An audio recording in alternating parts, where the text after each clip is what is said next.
Presentation will focus on the economic crisis that continues to have damaging effects for the people of Venezuela. Having an understanding of the history of this conflict will help in examining it with regard to course material. The current situation in Venezuela has been many years in the making. Venezuela has dealt with power struggles and coup attempts that often turn violent. Beginning when Hugo Chavez became president in 1999, his government enacted social policies that benefited citizens but were unsustainable. While oil reserves were still streaming in, the problems were not apparent, but the government was overspending these revenues, not saving. Upon leaving office, Chavez handpicked his successor, Nicolas Maduro, who became president through a fraudulent election. Maduro continued Chavez's policies, increasing business regulation and price controls, essentially eliminating private production of goods and services. To put this in context, Venezuela has the world's largest proven oil reserves, and oil accounts for roughly 95% of the country's exports. In theory, this crisis should not have occurred. The downward spiral began when global oil prices fell in 2015, bringing incompetent government and dangerous policy and spending into the spotlight. Other factors also contribute to the current crisis. El Nino and climate change are other driving forces in this situation. The drought has caused low water levels, leaving hydroelectric dams unable to produce power. Additionally, the government has cut electricity throughout the nation in an effort to save money, leaving millions in the dark. Water is shipped into the capital of Caracas once per week. Even then, the water is not clean and makes people sick. These climate and economic factors have left Venezuela reeling, leaving store shelves barren and medicines scarce. Over 70% of consumer goods must be imported, but with such heavy restrictions coupled with the failing economy, citizens may have a wallet full of money but are unable to purchase anything. Imports were reduced to $18 billion in 2016, compared to $66 billion in 2012. Throughout this humanitarian crisis, President Maduro has provided increased funding to the military, which may or may not help, as many soldiers are also frustrated, struggling to find food and other resources. Maduro has proven to be increasingly dictatorial in his rule. He jailed the opposition leader Enrique Capriles in 2016, banning him from running for office for 15 years. In a 2016 legislative election, opponents of Maduro came out in droves, casting enough votes to swing parliament to the opposition. Shortly after the election, Maduro stacked the Supreme Court with judges, effectively dissolving the parliament and dismissed efforts to remove him from office, leaving the two remaining branches of government under the control of Maduro's United Socialist Party. Adding to the chaos, Maduro declared a state of emergency, leaving the country on the brink of further destruction. Maduro takes no responsibility for his government's actions, instead blaming the entire crisis on economic warfare enacted by the American CIA. The Venezuelan currency, called the bolivar, is no longer of value. Inflation hit 800% in 2016, a stark change from nearly a decade ago when Venezuela was the wealthiest country in South America. The country's GDP has also dropped 19%, leaving millions destitute.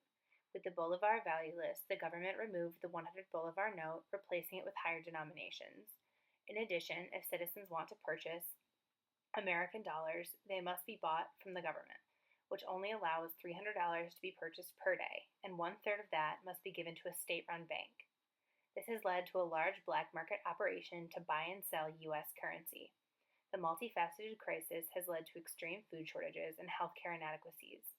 The average Venezuelan person has lost 19 pounds since 2015, due to cutting back on meals to save money and simply the slim availability of food.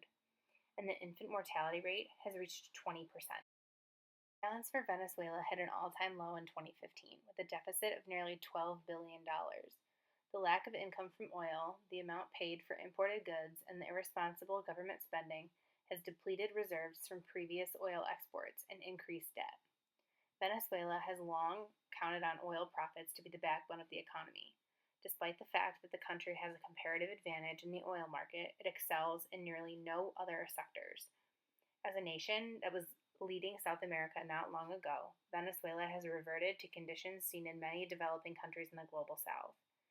As stated in the lecture, there are often drawbacks from this, specifically for developing nations.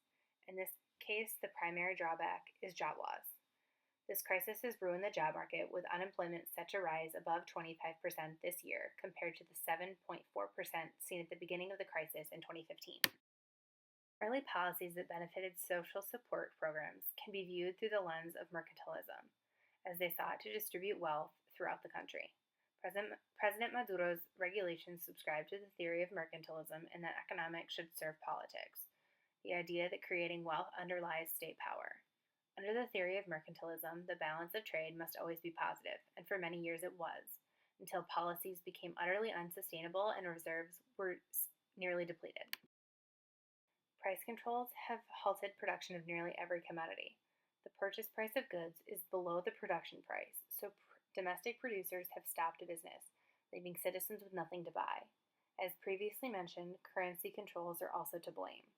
The official exchange rate is 10 bolivars for 1 US dollar, but on the black market, a trade can be as high as 4,000 bolivars to 1 US dollar. The Venezuelan government is rife with corruption, now controlling over 500 businesses and corporations, nearly all of which are operating in the red.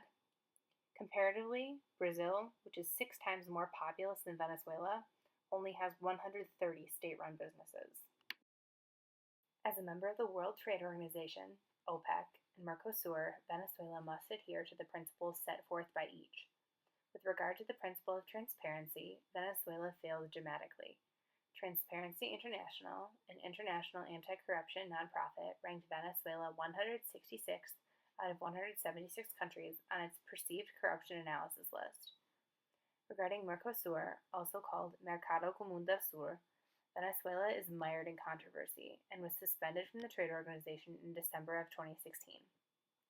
The suspension came after Venezuela was allotted a three-month period to align itself with Mercosur requirements and failed to do so, with an official stating rules governing trade, politics, democracy, and human rights need to be drastically reformed. The Venezuelan government mindlessly spent economic reserves from oil exports. The economy bottomed out, leaving the price of imports too expensive, which weakened the desire to trade for basic necessities. This, however, left the price of domestic production too high, as price control is a limited economic benefit. All of these factors described in the video have left the country of 30 million people in shambles, which is now teeming with violent crime, poverty, increasing protest and public outcry, and multiple humanitarian crises. A country once at the top of the Latin American socioeconomic ladder, it's now plummeted, becoming the worst economy in the world due to an incompetent and corrupt government that spent lavishly. This crisis is far from over, leaving many wondering, how much worse will it become before citizens can once again have basic needs met? And when will the economy once again rise?